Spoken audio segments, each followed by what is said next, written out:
ETV ప్రైమ్కి స్వాగతం. అమరావతి పునఃప్రారంభించడానికి అంటే 1,00,000 కోట్ల విలువైనటువంటి పనుల్ని తిరిగి మళ్ళీ పునఃప్రారంభించడానికి భారత ప్రధాని అమరావతికి విచ్చేస్తున్నారు.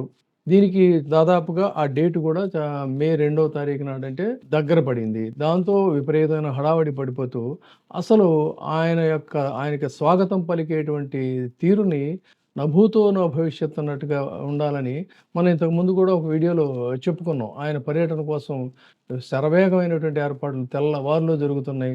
సభావేదికకి చేరుకునేటువంటి రోడ్డు పనులు కూడా డే అండ్ నైట్ కూర్చొని అటు పోలీస్ అధికారులు, ఇటు ఆర్ఎండ్బి అధికారులు వీళ్ళంతా కూడా శరవేగంగా పనులు పూర్తి చేస్తున్నారు. ఒక్క లైటింగ్‌కే కోట్ల రూపాయలు ఖర్చు చేస్తున్నారనేది కూడా చెప్పాము.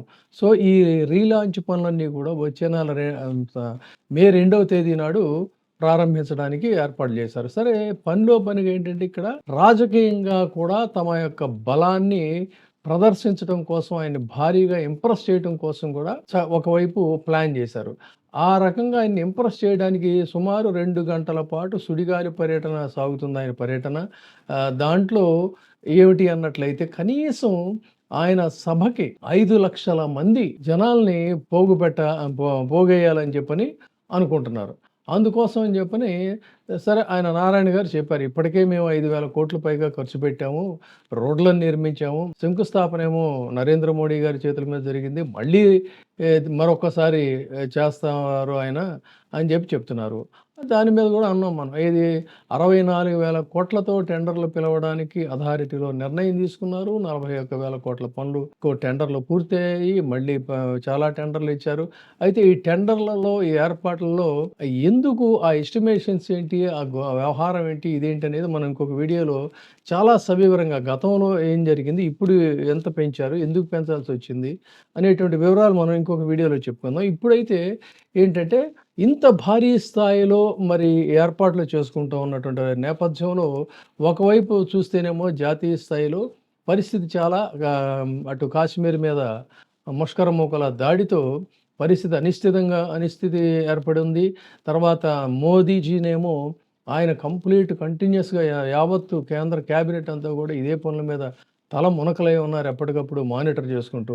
అలాంటి సందర్భంలో ఆయన అక్కడ నుంచి ఇక్కడికి మే 2వ తారీఖు మధ్యాహ్నం 3 గంటలకి గన్నవరం ఎయిర్పోర్ట్కి చేరుకొని అక్కడి నుంచి అమరావతికి వచ్చి 1.1 కిలోమీటర్ల మేర రోడ్ షోలో పాల్గొని సాయంత్రం 4 గంటల నుంచి 5 గంటల వరకు కూడా గంట సేపు అక్కడ ఉండాలి, ప్రసంగం చేయాలి, ఇవన్నీ చేయాలి. అంటే ఇంత సమయాన్ని మరి ఇప్పుడున్నటువంటి పరిస్థితుల్లో ముందనుకున్న ప్రోగ్రాం అయితే దానికి ఓకే అని చెప్పేశారు. కానీ ఇప్పుడు ఉన్నటువంటి పరిస్థితుల్లో ఈ ప్రోగ్రాం అంతా కూడా తిరిగి మళ్ళీ రీషెడ్యూల్ చేసేటువంటి అవకాశాలు ఉన్నాయి అనేటువంటిది మనకి ఢిల్లీ నుంచి మన మీడియా మిత్రులకు వాళ్ళకు అందినటువంటి విశ్వసనీయ సమాచారం ప్రకారం తెలుస్తుంది.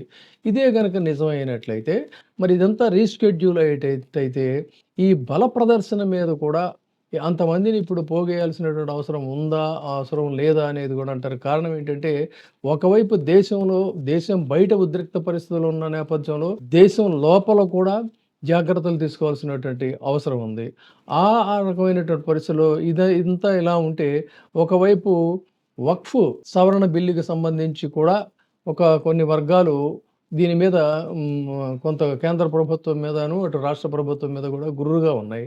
ఇంత సెన్సిటివ్ వ్యవహారాల్లో మరి ఈయన ఇంత ప్రొలాంగ్డ్ ప్రోగ్రామ్ని యాజ్ ఇట్ ఈస్గా దీన్ని ఓకే చేస్తారా, కాదంటే రీషెడ్యూల్ చేస్తారా, చేసిన తర్వాత ఇంతమంది జనాలను పోగేయడానికి కూడా కేంద్ర ఇంటెలిజెన్స్ శాఖ ఓకే అంటుందా కాదా అనే దాని మీద ఒక ఉత్కంఠ ఉంది. దీంతో రాష్ట్ర ప్రభుత్వానికిను, ఇటు కూటమి నాయకులకి కూడా ఇది ఒక టెన్షన్ పట్టుకుంది. ఈ టెన్షన్ మరి ఎప్పటిలోపు తెలుస్తుంది, వాళ్ళు ఎప్పుడు గ్రీన్ సిగ్నల్ ఇస్తారనేది కూడా చూడాలి. మనకు అందినటువంటి సమాచారం మాత్రం ముందుగా అందింది.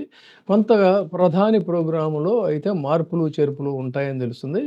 దీన్ని బట్టి ఏ విధమైనటువంటి మార్పులు ఉంటాయి, దీన్ని కుదిస్తారా, కాదు అన్నట్లయితే అటు కేంద్ర ప్రభుత్వంలో చంద్రబాబు నాయుడు గారికి ఉన్నటువంటి ఆబ్లిగేషన్ బట్టి యథాతథంగా అని అంటారా, అదే కనుక అన్నట్టయితే అక్కడ ఉన్నటువంటి సిచ్యువేషన్ బట్టి ఈయన ఇంత సమయాన్ని ఇక్కడ కేటాయించేటువంటి అవకాశం ఉందా అనేది కూడా మనం చూడాలి. చూద్దాం. Let us see what it is. ఇప్పుడే సబ్స్క్రైబ్ చేయండి, లైక్ చేయండి, షేర్ చేయండి. వే టీవీ ప్రైమ్ మీ ఉత్తమాభిరుచుల సమ్మేళనం.